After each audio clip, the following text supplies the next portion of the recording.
Fui reclutado en el ejército alemán directamente desde el servicio de trabajo. Alemán con órdenes de presentarme en los cuarteles Barón von Forstner en Karlsruhe el 15 de noviembre de 1938. En la noche del 26 de agosto de 1939, me senté con mi padre a tomar una cerveza en la taberna local. Los hombres hablaban del trabajo en sus jardines y campos. Escuchaba atentamente hasta que dos policías militares entraron y se dirigieron inmediatamente a mi mesa. Según el procedimiento militar, me puse de pie. «Sus documentos, por favor», dijo uno con una cara serísima. «¿Tiene una bicicleta con usted?» «Sí, por supuesto», respondí, preguntándome si todavía funcionaba. «Se le ordena volver a los cuarteles inmediatamente». Los cuarteles estaban en un estado de confusión. Los camaradas estaban ocupados empacando. Un amigo ya estaba trabajando en mis cosas. «¿Qué está pasando aquí?», pregunté. «Movilización. O están jugando con nosotros, o habrá, dijo. Para la medianoche, los cuarteles se habían vaciado y estábamos acampados en el bosque.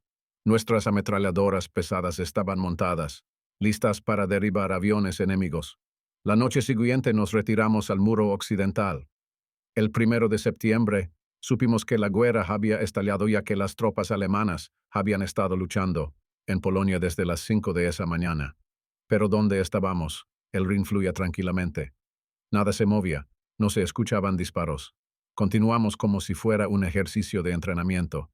La calma se mantuvo. 14 días después, escuchamos el informe de la victoria en Polonia.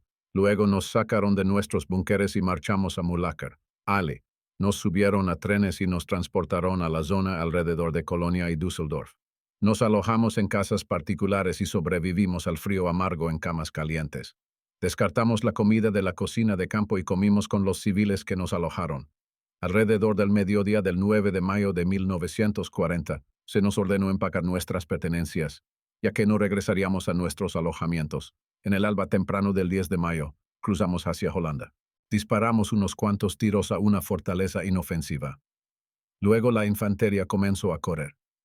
Nuestra misión era eliminar algunos focos de resistencia y tomar prisioneros a batallones enteros de soldados. Cerca de Lille nos encontramos con un fuerte bombardeo, nuestro bautismo de fuego. En Antoine, en el Schelde, nos encontramos con un regimiento de línea inglés fortificado al otro lado del río en una fábrica de cemento que estaba más alta que nuestro lado y tenía una mejor línea de fuego. Ali, experimentamos la guerra como nuestros padres la habían descrito. Los ingleses se rindieron después de 2 días. Simplemente desaparecieron durante la noche. Continuamos nuestra marcha hacia el Marne. A lo largo del camino, encontramos grupos de soldados franceses completamente agotados. No vimos el Marne porque se nos ordenó detenernos. Era un alto el fuego y colapsamos como moscas muertas en la hierba, completamente agotados. Mientras otras unidades alemanas se preparaban para las festividades en París, nos dirigimos por buenos caminos hacia el norte, hacia Dunkerque, después de unos días de descanso. Luego finalmente tuvimos 14 días de descanso completo. Los primeros vacacionistas se prepararon. Fui con ellos. Los industriales franceses habían abierto su mercado negro. Teníamos mucho dinero. No podíamos usarlo en casa, pero aquí podías comprar de todo. Una pipa para mi padre y un camisón para mi madre fueron suficientes para mí. Realmente no necesitábamos nada, y era demasiado perezoso para cargar mucho conmigo en mi mochila. Alrededor de Dunkerque, nadamos en el cálido océano, nos tumbamos en la arena, jugamos a las cartas y bebimos vino francés. Los refugiados franceses regresaron a sus hogares. Nos sorprendió su inusual forma de vida. Vivían maravillosamente, con abundancia de comida y bebida.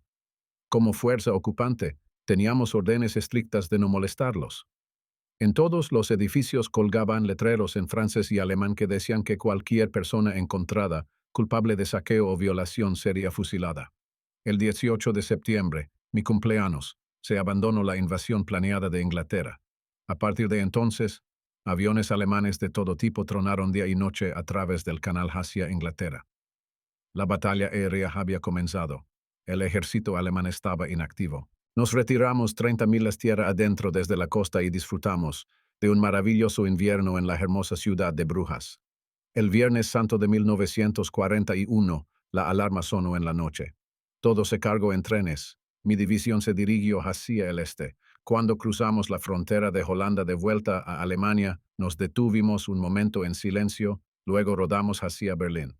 Desde Ali, continuamos día y noche hacia Prusia Oriental.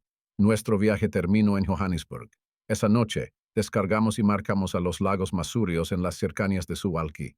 Era una región incivilizada. Nos alojamos en casas privadas con tejos de paja sin electricidad que eran amargamente frías y sucias. Los caminos no estaban pavimentados. Nosotros, los alemanes del sur, no teníamos idea de cuáles eran las condiciones reales en el granero de Alemania. Fue el comienzo de un tiempo difícil, entrenando en la tierra embarrada donde el suelo todavía estaba parcialmente congelado. Durante el día, todo movimiento era hacia el oeste, pero por la noche, avanzábamos hacia el este. Los rumores volaban salvajemente. Habíamos firmado un pacto de no agresión con Rusia. Viajaríamos con ventanas cubiertas a través de Rusia hacia Egipto para unirnos al cuerpo de África, donde atacaríamos a los ingleses en Alejandría por detrás. Surgieron todo tipo de posibilidades, pero no se mencionaba un ataque a Rusia. La noche del 21 de junio de 1941, desalojamos nuestros alojamientos. Las compañías se separaron y marcharon hacia el este, luego se reunieron en los oscuros bosques a lo largo de la frontera rusa. La movilización estaba en marcha y los canones de nuestras armas apuntaban hacia el este. La mascarada terminó por sí misma sin ninguna orden. Sabíamos lo que estaba pasando. A la 1 a.m. Se instruyó a nuestros líderes a aparecer para una reunión de batallón. Recibimos correo y pudimos escribir unas pocas líneas rápidas a casa. Luego el comandante del batallón se levantó con calma. Sacó una nota y su ayudante sostuvo una lámpara de mesa cubierta sobre ella. Leo suavemente: la guerra contra Rusia es ordenada por el Führer y será llevada a cabo. La hora quiero ser anunciada en el campo. Nos veremos temprano en la tarde al otro lado del Neman, que estamos ordenados a despejar para los tanques. Eso es todo. A las 3 a.m. Incontables aviones adornados con la cruz de hierro en sus fuselajes comenzaron a tronar hacia el este. La guerra contra Rusia había comenzado. Cruzamos la frontera en silencio, sin fuego de artillería preliminar.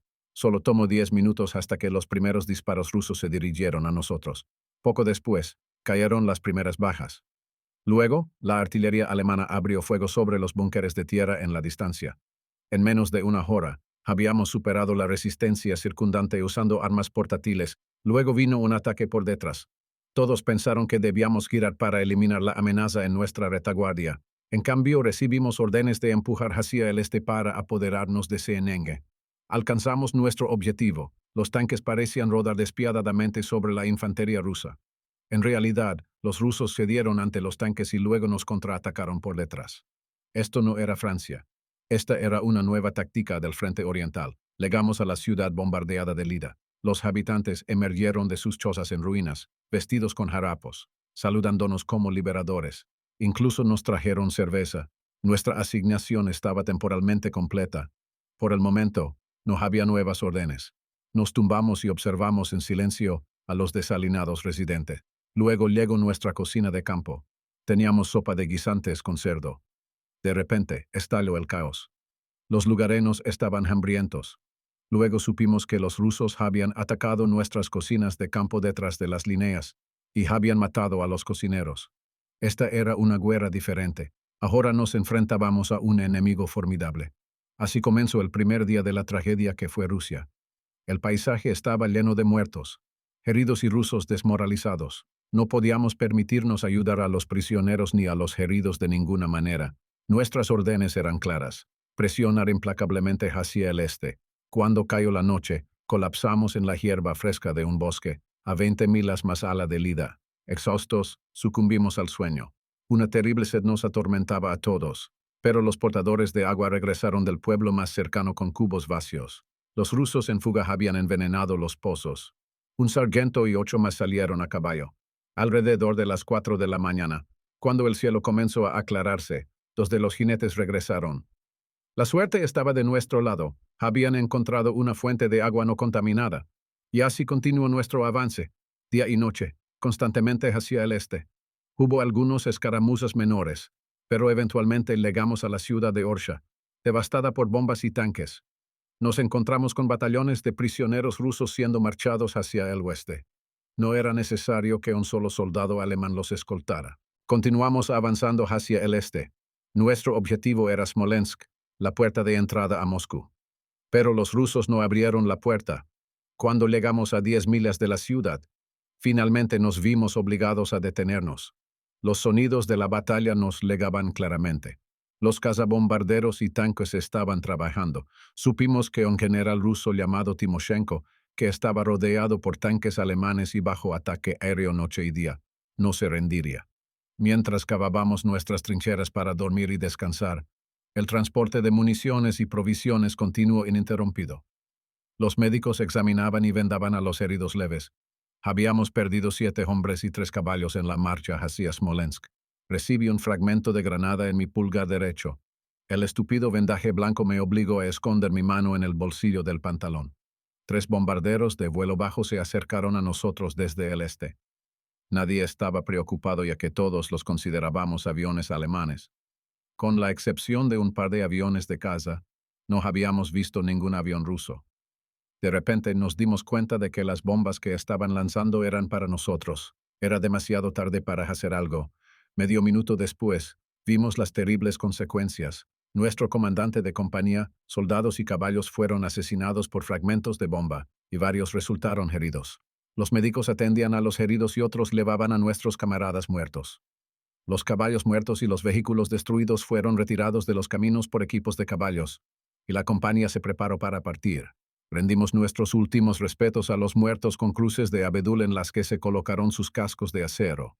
Después de unos días y noches, Smolensk quedó completamente cercada por nuestras divisiones. El 6 de agosto de 1941 tuvo lugar la rendición. Capturamos 310.000 prisioneros, 3.000 tanques y el mismo número de piezas de artillería. Hasta este punto, nuestras divisiones habían marchado más de 750 millas a pie en 6 semanas. Continuamos hacia el este, enfrentando escaramuzas menores a Kiyala. Sabíamos por informes aéreos que los rusos estaban acumulando sus fuerzas alrededor de las ciudades de Gorodische y Vyazma y nos esperaban. El empuje hacia Moscú se detuvo antes de Vyazma, y todo el sector medio del frente oriental se detuvo. Se trazaron las líneas de batalla y se nos ordenó cavar trincheras. El 27 de agosto de 1941, nos despertaron de nuestro sueño de mediodía en un campo de maíz. Armas de mano dispararon repentinamente desde el bosque detrás de nosotros. Nuestras líneas no estaban apretadas. Los soldados estaban dormidos o jugando a las cartas. Una tropa de caballería rusa pasó desapercibida y abrió fuego con ametralladoras. Fueron abatidos en una danza de fuego de nuestras ametralladoras. Los muertos sumaron 300. Fueron enviados a su muerte sin razón por algún comisario loco. El 2 de octubre de 1941, el sector medio del frente oriental lanzó una ofensiva contra Vyazma-Moscú. Un bombardeo de artillería de todas las armas pesadas, el peor que habíamos experimentado, fue lanzado contra los sorprendidos rusos. Era como el fin del mundo.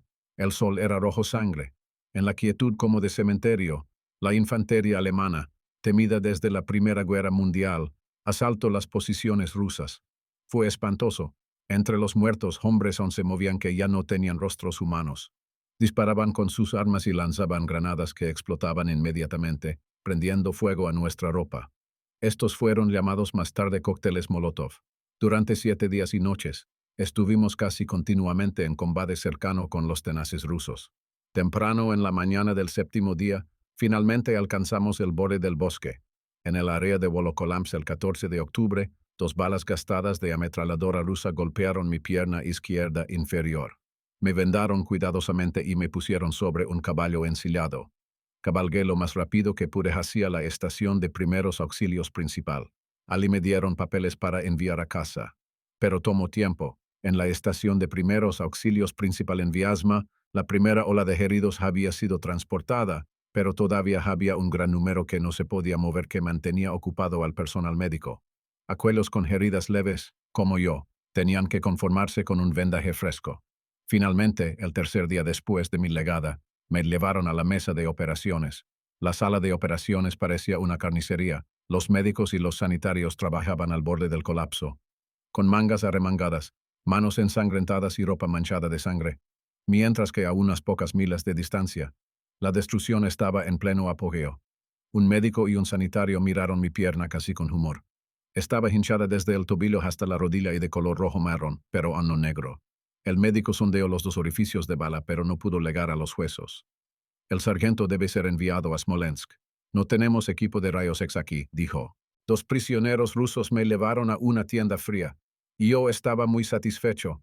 2 días después, partimos hacia Smolensk, viajando en un camión a través de una liguera nevada. Subimos una colina y nos detuvimos frente a una gran casa de piedra pintada de verde. Era el hospital.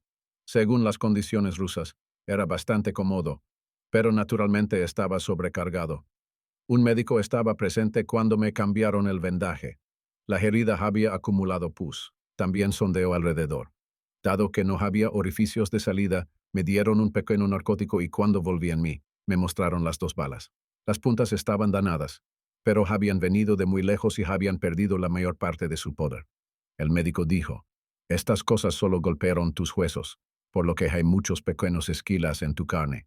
Tienen que salir por sí mismas. Tomará tiempo. Tienes suerte. Te enviamos a casa por la mañana. Viaje en tren a Varsovia y luego a Coburgo. Finalmente estaba en Alemania. Luego nos transportaron en autobuses. Nos despiojaron. Nos lavaron los uniformes y nos cambiaron los vendajes. Para la temprana tarde del 1 de noviembre, yacíamos en camas maravillosamente fragantes, provistos de café y deliciosos pasteles por jóvenes damas. En unas pocas horas, mi prometida supo sobre mi situación. Obtuve un formulario de telegrama, pero solo para Eli. Mis padres solo recibieron una tarjeta. Los padres temían los telegramas de o sobre sus hijos en el frente. 24 horas después de enviar mi telegrama, mi querida me despertó sacudiéndome. Estaba parada junto a mi cama mirándome, luchando con sus sentimientos. Nos abrazamos afectuosamente y ella lloró y rió al mismo tiempo. Nos miramos durante un largo momento de silencio. Allí estaba ella, mi Eli, 18 años, joven, rubia y hermosa. Partimos temprano la mañana del 11 de noviembre de 1941, viajando por Nuremberg hacia Karlsruhe, donde me reporté al hospital en Molkestrasse. El médico jefe miró inmediatamente mis papeles. Luego me los devolvió y se giró hacia la ventana y miró hacia los árboles oscuros y desnudos. Después de un rato, se volvió y me observó atentamente. ¿Cómo está? ¿Estuvo en el sector medio? Allí es donde mi hijo está asignado a una estación de primeros auxilios principal. Es duro, ¿verdad? En una estación de primeros auxilios principal, él no tiene mucho tiempo para pensar en eso, doctor. Lo sé, solo envía una tarjeta de vez en cuando. Como médico joven, siempre se enfermaba cuando tenía que tratar heridas de estómago. ¿Estuvo satisfecho con su tratamiento? Por supuesto, doctor. Él forzó una risa y dijo, especialmente desde que lo enviaron a casa. Vino aquí con escolta. Camine alrededor de la habitación aquí. Hay pequeñas esquilas en su pierna que saldrán con el tiempo, a menos que se muevan a sus arterias. Pero no se preocupe, las mantendremos bajo observación con rayos X. Cuando él y yo salimos, había caído la noche. La ciudad estaba completamente oscura bajo una considerable capa de nubes. Pero conocíamos muy bien el camino. Caminamos de la mano, aunque estaba prohibido para los soldados hacerlo, los 100 metros hasta el tranvía.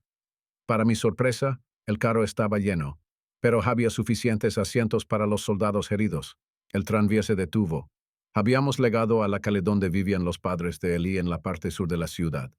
Nos abrazamos y besamos en la oscura entrada y luego Eli tocó el timbre. Su padre abrió la puerta y brió cuando nos vio. Me dio un gran abrazo. Como mi padre, él también era un veterano de la Primera Guerra Mundial. Los prometidos de las 4 hermanas de Eli y su único hermano estaban todos en el ejército y en puestos fuera de Alemania. Las chicas me dieron la mano en silencio. Con ojos llorosos, la madre de Eli dijo, finalmente, uno ha vuelto. Comenzamos los preparativos para nuestra boda. En la víspera de Año Nuevo, invité a mis suegros y a Eli a cenar en un restaurante cercano para celebrar nuestro compromiso. Todo estaba racionado, así que la cena consistió principalmente en vino y un trozo de salchicha. No se podían comprar anillos en las tiendas, así que mis suegros se quitaron los anillos de sus dedos y los colocaron en los nuestros.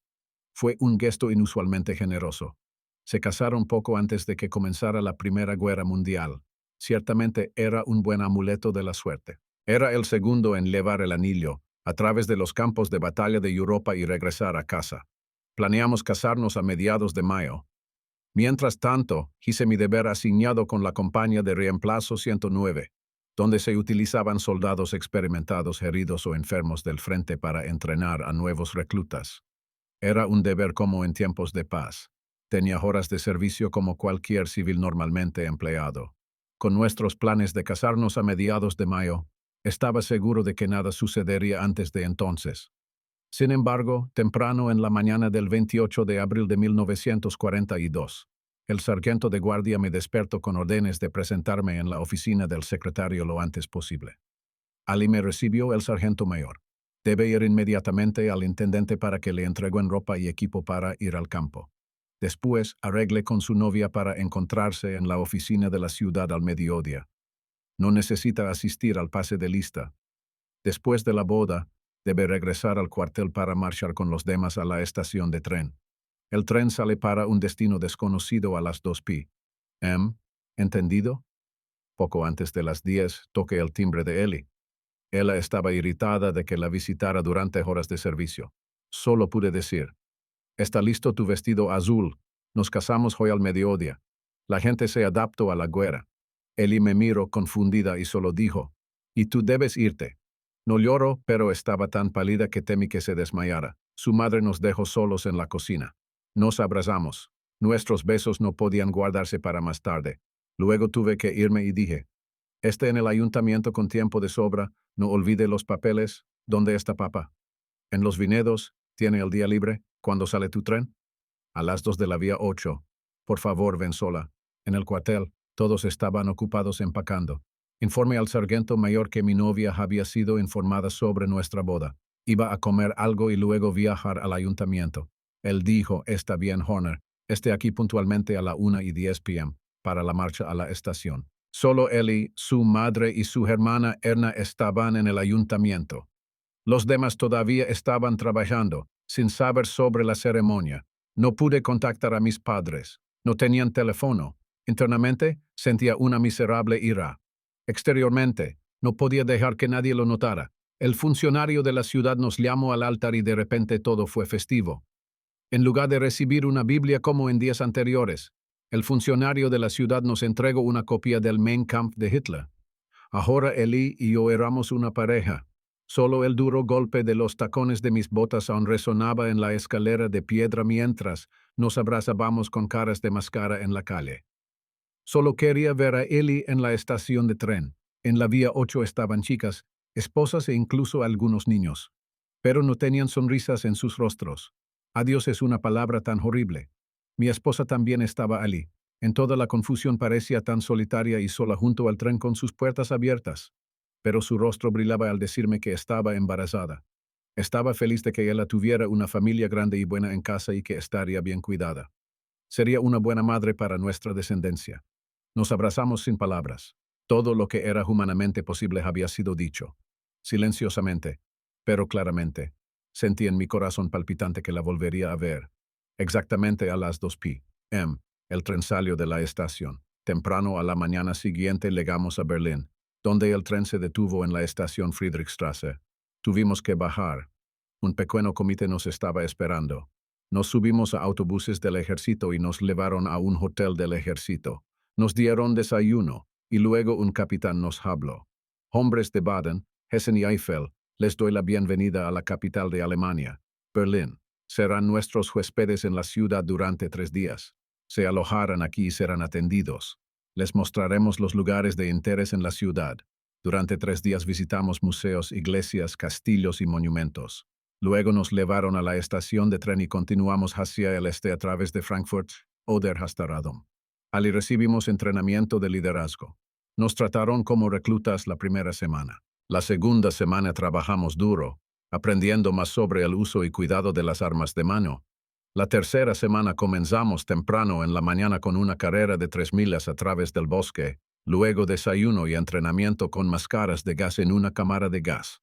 Por las tardes teníamos que escribir ensayos. Un tema asignado favorito era, quienes vayan a dar órdenes deben primero aprender a obedecer. Otros temas incluían qué es la camaradería, qué significa ser alemán y cómo se debe tratar a las mujeres y niños alemanes en vista del futuro de nuestro pueblo. Los temas se asignaban al principio de la hora y cada ensayo debía tener al menos 4 páginas escritas a mano. La última semana se dedicó a las pruebas. Después de ser liberados de Radom, fuimos en tren hacia Varsovia. Nos sorprendieron los vagones recién lavados. Un tipo listo bromeó. Chicos, no lleven cerveza a Múnich, ni bujos a Atenas, ni piojos a Rusia. Vamos a casa. Nadie serio. Tuvo suerte de no ser arrojado del tren, pero extrañamente el tren se dirigió al sur de Varsovia hacia Lodz y luego hacia el oeste. Nos pusimos inquietos. La estufa de veneno de los rumores cocinaba a fuego alto. Hacia el oeste, se podían ver lágrimas en los ojos de hombres que parecían tan duros. Algunos susurraban donde nos deteníamos. Fumábamos ansiosos y nos quedábamos en silencio hasta que de repente alguien abrió la puerta desde fuera y gritó como si estuviera loco. Acabo de hablar con un trabajador ferroviario. Dice que nuestro tren va a Breslau. La alegría que estalló no se puede describir. Hogar, a Alemania. En Breslau supimos que el tren iba a Dresde. Más allá de eso, los trabajadores ferroviarios no sabían. Nos detuvimos en Karlsruhe y bajamos. Nadie sabía que estábamos en casa. Nos dieron 3 semanas de permiso. Nuestras mochilas fueron cargadas en camiones en la estación de tren y pudimos irnos a casa de inmediato. Tomamos una cerveza juntos en la posada de la estación y luego nos separamos para apresurarnos a casa. Fui a pie. Al doblar la esquina y entrar en la calle lateral, vi a Eli parada en la acera. Estaba hablando con una joven que balanceaba a un niño pequeño en sus brazos. El sol caía sobre sus rostros, una hermosa vista. Eli oyó el golpeteo de mis botas y se volvió hacia mí. Luego se cubrió la boca con la mano. Se la quité y la besé apasionadamente. Inmediatamente sentí cuánto había crecido su vientre con el niño. Nuestro apartamento era pequeño, pero bellamente decorado. Los padres de Eli habían comprado parte de los utensilios de cocina para nosotros. Los muebles del salón eran usados, pero bien construidos y ensamblados de familiares. Nos abrazamos y estábamos felices. Nos acostamos temprano por la noche. Mi mano derecha descansaba sobre el creciente estómago de Eli y de vez en cuando podía sentir los golpes extraños de un ser empujando hacia el mundo. A menudo mi sueño era perturbado por sueños que me aterrorizaban despierto y hacían a Eli inquieta. Fumaba muchos cigarrillos en la cocina, para frenarme, para intentar restaurar el orden en cosas que uno no puede controlar. Salí con mi esposa a locales. Bebí cerveza. Interrumpí a los jóvenes reclutas. Me senté en la mesa principal con los viejos combatientes de la Primera Guerra Mundial y discutí estrategias. Respondí preguntas para las cuales realmente no había respuestas y que aburrían terriblemente a mi esposa. Luego íbamos a una película y mirábamos representaciones de los viejos tiempos heroicos que contradecían la historia.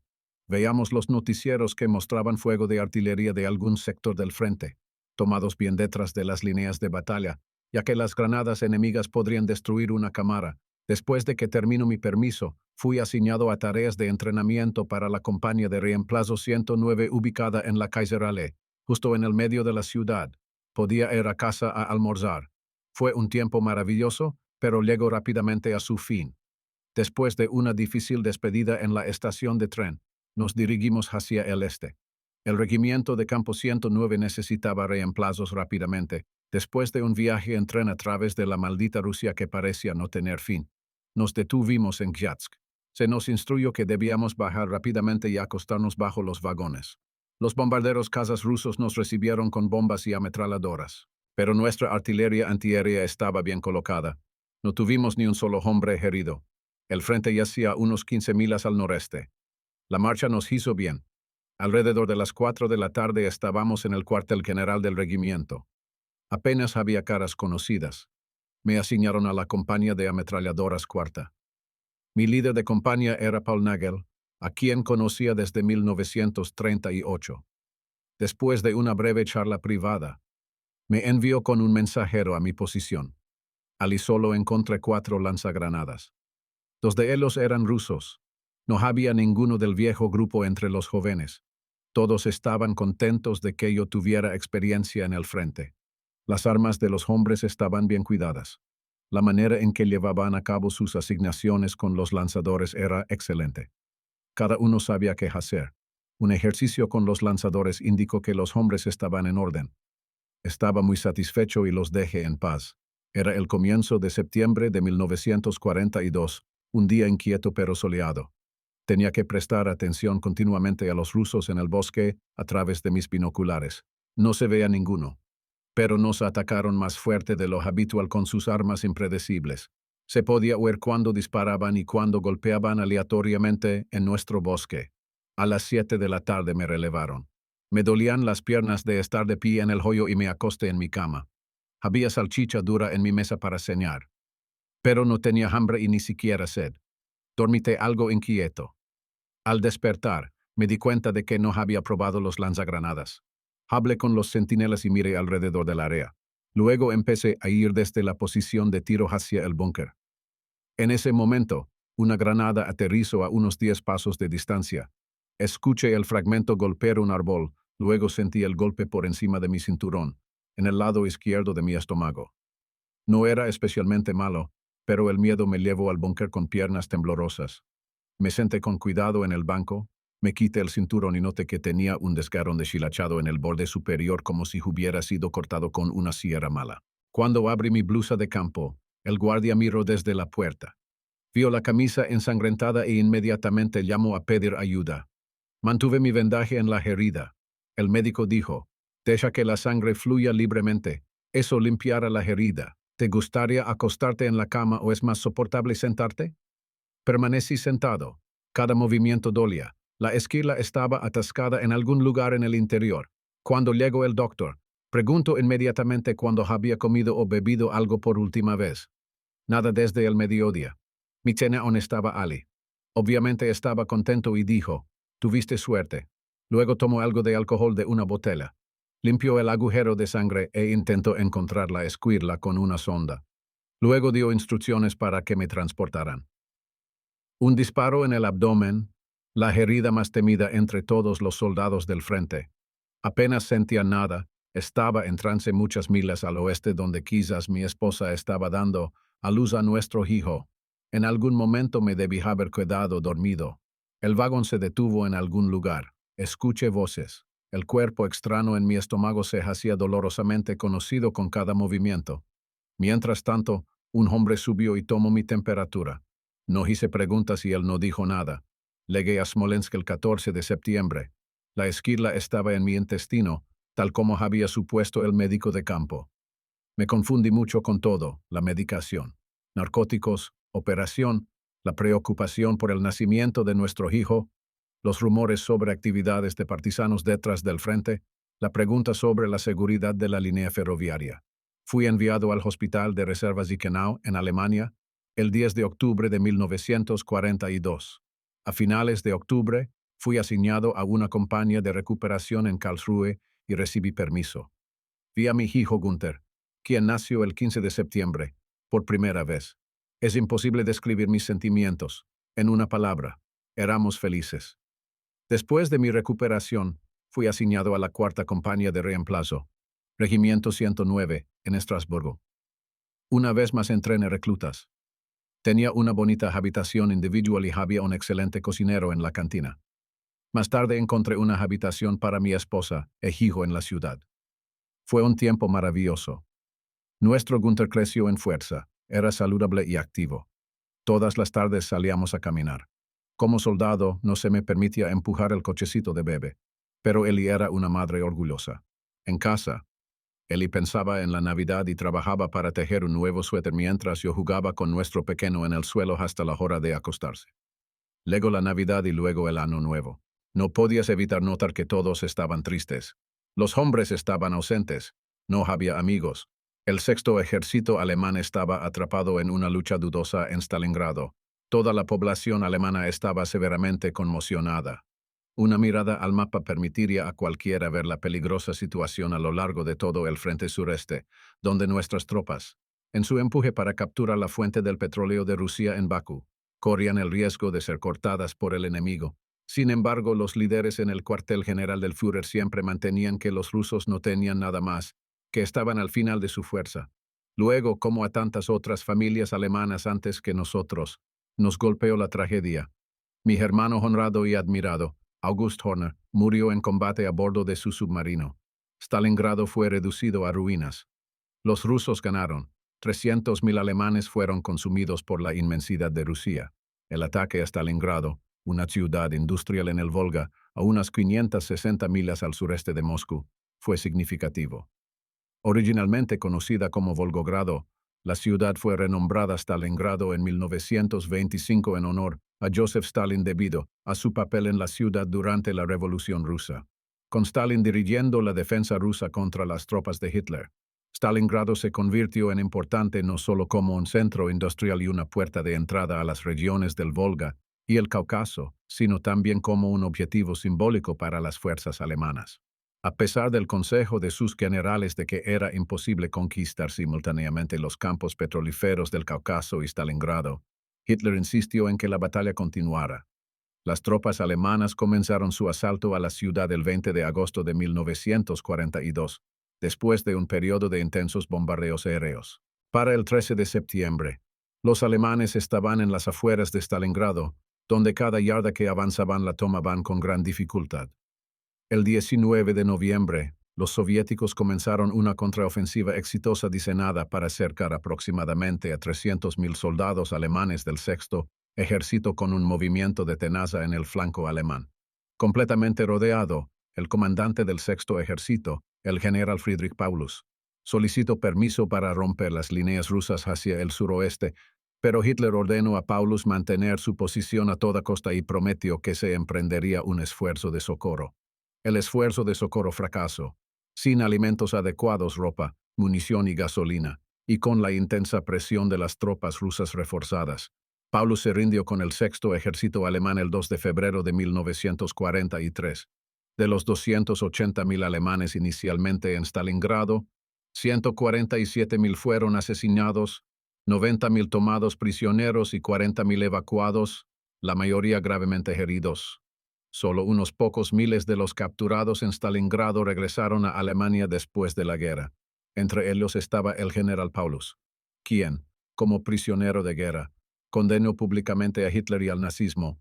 La mayoría de los prisioneros murieron de hambre, en parte como consecuencia del trato inhumano a los prisioneros de guerra alemanes por parte de los rusos. La derrota en Stalingrado marcó el fin de la ofensiva alemana contra Rusia. Las fuerzas soviéticas comenzaron un esfuerzo para expulsar a los alemanes de Rusia y los persiguieron hasta llegar a Berlín, a lo que llegaron en la primavera de 1945. El asedio de Stalingrado ocurrió cuando los esfuerzos alemanes en el norte de África sufrieron un grave revés cuando las tropas británicas bajo el mando del general Bernard Montgomery derrotaron a las fuerzas alemanas en el Alamein a finales de octubre, a principios de noviembre de 1942. Las fuerzas británicas y estadounidenses también desembarcaron a lo largo de la costa de Marruecos y Argelia, y en pocos días controlaron todo el norte de África francés hasta la frontera con Túnez. Las derrotas en Stalingrado y en el norte de África marcaron el fin del avance alemán, que había comenzado con la invasión de Polonia en septiembre de 1939. Entrené reclutas. A menudo sentía lástima por ellos, pero teníamos que ser duros con ellos. La disciplina de hierro tenía que aprenderse. Permanecí como su camarada. Finalmente, sabía lo que enfrentarían. Pasé las noches en su habitación, preocupándome por sus preocupaciones y problemas personales. A menudo, aquellos entrenadores que no habían estado en el frente solo tenían en mente su plan de trabajo y horario de entrenamiento. El 5 de diciembre de 1943, casi todos recibieron permiso. Yo había sido declarado apto para el combate. Aún así, disfruté del permiso. Mi hermano Willy también estaba en casa, venía de Crimea, donde era el comandante del cazador de submarinos Siegfried en el Mar Negro. Celebramos la Navidad sabiendo que pronto las cosas cambiarían. Aprendí de mi viejo camarada, Robert Lutich, que íbamos a Francia. Cada soldado alemán estaba satisfecho con esa noticia. Me alegro especialmente que los 65 reclutas asignados al destacamento lanzagranadas fueran hombres que yo había entrenado. Marchamos a la estación de tren en Estrasburgo y nos llevaron en tren al centro de entrenamiento en Munsingen, un lugar miserable. Estaba en una alta llanura en la Schwäbische Alb. Hacía un frío terrible. La nieve tenía una profundidad de 3 pies. Era un campamento militar gigantesco que consistía solo en edificios de barracas. Prisioneros de guerra italianos deambulaban por el campamento, mendigando comida. Los pobres diablos no podían evitar haber terminado en esta situación.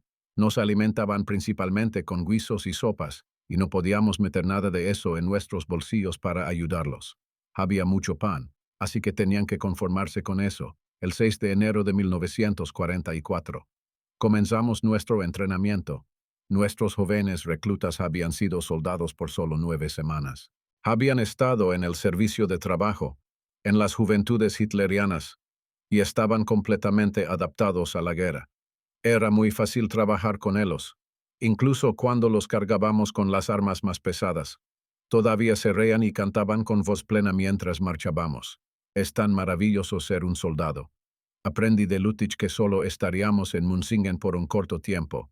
Aquellos que podían hacían venir a sus esposas o padres de visita. Naturalmente, Eli estaba pronto conmigo. Tuvimos un par de días maravillosos juntos, y luego el tren para Francia estaba listo para nosotros en Urach. Él y yo no fuimos los únicos que tuvimos que despedirnos una vez más. Pero no teníamos que ir a Rusia, por el contrario. Francia era una tierra europea altamente culta con todo lo que uno podría desear. El tren partió el 15 de enero de 1944, cruzando el Rin por Metz y hasta Verdun, donde las trincheras de 1914-1918 capturaron nuestra atención. El tren se detuvo y nos descargaron en Bayeux en el norte de Francia. Nuestros alojamientos asignados eran en algunos miserables graneros, establos y cobertizos. Pero estábamos bajo el liderazgo de Lutich, un buscador increíble. En un pueblo cercano, encontramos un pequeño castillo con un gran patio, establos, habitaciones, una sala. Todo lo que podríamos haber deseado. Sin preguntar al comandante del área, Lutich dio la orden de mudarnos al castillo. Desestimó mi advertencia con la mano, y todo salió bien. Como siempre en la vida, los buenos tiempos no duraron mucho. Fuimos trasladados a Caen, pero teníamos a Lutich. Encontró alojamientos para nosotros en una escuela de claustrovasia. En Caen, construimos fortificaciones, cavamos trincheras y colocamos los llamados espárragos de Rommel contra aterrizajes aéreos de los ingleses. Después de que Lutich se fue de luna de miel, nuestra división fue trasladada a Saint-Malo/Dinard. Yo era el comandante. Era una zona increíblemente hermosa. Le escribí a mi esposa que no desearía nada más que ella y Gunther vinieran a estar conmigo. Había un maravilloso castillo en el borde del mar y el clima oceánico era delicioso. Cuando brillaba el sol, parecía el paraíso. El cielo era alto y azul, el agua verde. Era claro para el soldado más tonto que los aliados no atacarían aquí. No había posibilidad de desembarco de barcos. Las rocas desnudas y rotas yacían en el agua. No parecía que ningún bote de desembarco con soldados invasores pudiera obtener un punto de apoyo. Las posiciones defensivas alrededor de Saint-Malo/Dinard eran ideales. Como casi todas las noches, me paré en la terraza de un búnker con un capitán, el observador de la artillería pesada. La fecha era el 5 de junio de 1944. Nuestros relojes marcaban las 11:10 p.m. cuando bajamos los binoculares al pecho. Ciertamente no hoy, dijo el capitán. Mira, Horner, las olas son tan altas. La noche es demasiado brillante. Si algún barco de guerra apareciera en el horizonte, podría sacarlos del agua con mi artillería. Esperemos hasta la mañana. Nos separamos y fui a los que estaban de guardia. La playa estaba asegurada con alambre de púas y minas. Pero debido al flujo y reflujo de la marea, estaban constantemente en necesidad de reparación. Los hombres de guardia estaban todos en sus armas y completamente despiertos. El teléfono sonó exactamente a la 1:10 am. El informe era que los aviones aliados estaban soltando muñecos en el norte que explotaban al ser tocados. Pasé el informe de inmediato a nuestros hombres. Un poco más tarde, el líder de la compañía estaba en el teléfono.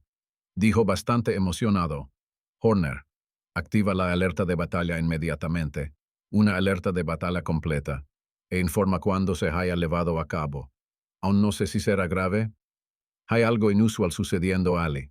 Pronto supimos que los aliados habían desembarcado en Normandía, con fuertes combates alrededor de Cherburgo. En Saint-Malo/Dinard nada se movía. El 9 de junio de 1944 fuimos retirados. Al norte, los estadounidenses habían asegurado un fuerte punto de apoyo y debido a su total superioridad aérea, solo podíamos marchar de noche. Nuestra división estaba muy presionada. Las diferencias de opinión entre nuestros líderes desgarraron regimientos, incluso batallones. Las bajas aumentaron debido a la fuerza del poder aéreo estadounidense. Para el 15 de junio de 1944, los estadounidenses habían legado a Saint-Sauveur-le-Vicomte, Nos retiraron del avance y nos ayuntaron a la muy batallada División 91. Ahora, para nosotros, comenzó la lucha. Las pesadas granadas estadounidenses explotaron, trayendo muerte y destrucción a nuestras posiciones. El aire estaba saturado de hierro y el hedor de la pólvora quemada. El líder del escuadrón de fusileros, el sargento Hagerle, y yo detectamos una posición de ametralladora estadounidense a unos 400 metros de distancia y la destruimos con fuego de mortero de mi unidad. El enemigo reconoció nuestro puesto de observación y respondió con fuego bien dirigido. Ambos apenas llegamos a una zanja de tanque antes de que cayera sobre nosotros la lluvia de venganza. Traté de establecer contacto con el mando de fuego usando un teléfono de campo, pero la línea estaba obstinadamente silenciosa. Sin duda, el cable había sido cortado por una granada. Antes de que pudiera colgar el receptor, fui cegado por un destello deslumbrante seguido de una terrible detonación. Mi camarada colapsó a mi lado, sus ojos todavía abiertos. Un fragmento de granada había perforado su casco de acero y rasgado un agujero del tamaño de un puño en la parte trasera de su cabeza. Lo llevé sobre mis hombros a su puesto de batalla de la compañía. Durante los últimos días, la muerte había cosechado abundantemente. Regresé a mi posición de fuego, ubicada a unos 200 metros a la derecha, anidada en un pastizal de vacas espeso con árboles. Me senté en nuestro búnker bien construido, cubierto con gruesos troncos de árboles, aún incapaz de comprender por qué seguía vivo. Los disparos habían disminuido. Solo unas pocas granadas aparentemente mal dirigidas buscaban infructuosamente un objetivo. En lugar de responder a las inquietantes preguntas de mis camaradas, levanté mi cantimplora llena de calvados a mis labios y miré a través de la abertura de nuestro refugio al prado, removido por las granadas estadounidenses. Gradualmente, el alcohol me devolvió los sentidos y me arrancó una sonrisa en el rostro. Me volví para mirar los rostros jóvenes pero endurecidos de los hombres. Está bien, chicos. Dos de ustedes vean que la línea telefónica se restaure inmediatamente.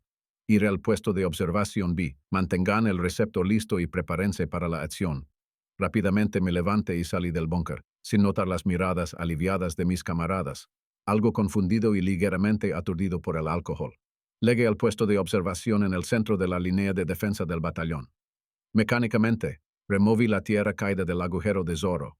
De repente sonó el teléfono. El cable está en orden, creo una voz desde el auricular. Bien, respondí. Lleven munición a la posición lo antes posible e informen cuando estén listos para disparar. Hagan que el sargento Herman ponga 2 vehículos en movimiento para llenar las reservas. Un poco más tarde, Moeller, mi mensajero, se arrodilló sobre el agujero de Zorro. ¿Te pasó algo?, preguntó. Estaba preocupado por ti. No te preocupes por mí, lo tranquilicé. Mientras Moeller cavaba más profundo el hoyo, yo escaneaba las líneas enemigas con mis binoculares. La posición de la ametralladora que habíamos destruido anteriormente estaba nuevamente ocupada. Los estadounidenses aparentemente creían que una granada no aterrizaría en el mismo lugar 2 veces. A medida que veo a un soldado arrastrando munición a su posición de manera despreocupada, un avión de observación enemigo vuela sobre nosotros. Moeller ha camuflado la tierra recién removida con una lona de carpa. Nos quedamos inmóviles, sabiendo que estos pilotos tienen ojos excepcionalmente agudos. El avión continúa hacia el sur. Llega el momento adecuado. Suena el teléfono. Prepárense para disparar, anuncia la voz. Tomo el receptor. Herman, ¿cuántas granadas tenemos? 90, responde. Bien, prepara 20 e informa cuando estén listas. Ordeno a través del hilo. La emoción me abandona. A pesar del calor, mis manos están frías mientras reposan mi pistola en el borde de la trinchera. Un pensamiento único me consume. Ojo por ojo, diente por diente. Así es la ley de la guerra. Todo listo, Herman. Susurro en el receptor. Vigila ese avión de reconocimiento de artillería. Después de 20 rondas, todos al búnker. Recuerda el camuflaje para los lanzadores. Los estadounidenses sin duda contraatacarán rápidamente. Ejecuta con cuidado y dispara a mi señal. Observo las líneas enemigas a través de binoculares y escucho la detonación del lanzador, enviando la granada hacia su objetivo. La tierra se eleva hacia el cielo antes de que el sonido de las explosiones nos alcance. Segundos después, las granadas detonan con un estruendo mortal. Casi simultáneamente, la ametralladora del pelotón de Hagerle lanza un fuego concentrado sobre la posición enemiga. Un escalofriante tableau de destrucción se despliega ante mis ojos. Un silencio mortal sucede al infernal estruendo. La posición enemiga está aniquilada. Nada se mueve. Nuestra misión está completa. A las 8 p.m., el sargento Herman llega para relevarme. Compartimos un cigarrillo en silencio. Los americanos mantienen el silencio. Nuestro fuego está entrenado en carreteras y cruces. El anochecer se asienta sobre el paisaje devastado mientras amigos y enemigos comienzan a recoger a sus muertos. Perdido en mis pensamientos, navego por los cráteres de obuses de vuelta al búnker. El día fue abrasadoramente caliente, pero mi informe de la noche a la compañía no registra bajas. No tengo apetito por la comida. En cambio, encuentro consuelo en el fino calvados francés, del cual quedan 2 bidones en el búnker, esperando su fin. Cuando llega el correo, estoy más allá del punto de poder leer cartas de la lejana Alemania. Soy sacudido por el estruendo de una guerra sin control y corro hacia la salida del búnker. Los americanos entregan su salvo matutino habitual. Hacia la línea del frente, un intenso fuego de ametralladora arde. Mi pelotón está preparado para la batalla. Las granadas enemigas estallan con fuerza devastadora en el pastizal vecino, donde se estableció una posición señuelo para enganar a los aviones enemigos. Solo 2 vacas desafortunadas y un ternero, con las cabezas inclinadas, pastan en la maleza que delinea el prado y hace las veces de valla. Me dirijo a nuestra posición de mortero con una serie de saltos y soy recibido por las sonrisas de la tripulación.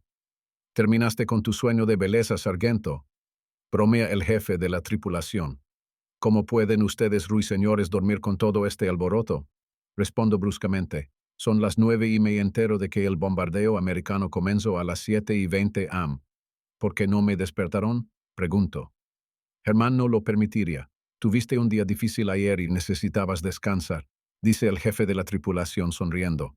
«Estoy conmovido por su preocupación, amigos. ¿Qué ha estado sucediendo mientras tanto?», indago. Aproximadamente a las 5, una patrulla de reconocimiento americana fue capturada. Como no regresó a tiempo, se envió una compañía entera para buscarla, pero nuestras tropas de línea del frente mantuvieron a raya a los visitantes no deseados. Ahora están enfadados y lanzando sus frustraciones en nuestro patio, me informan. Alrededor de las 10, me encuentro con Germán en el puesto de mando del batallón.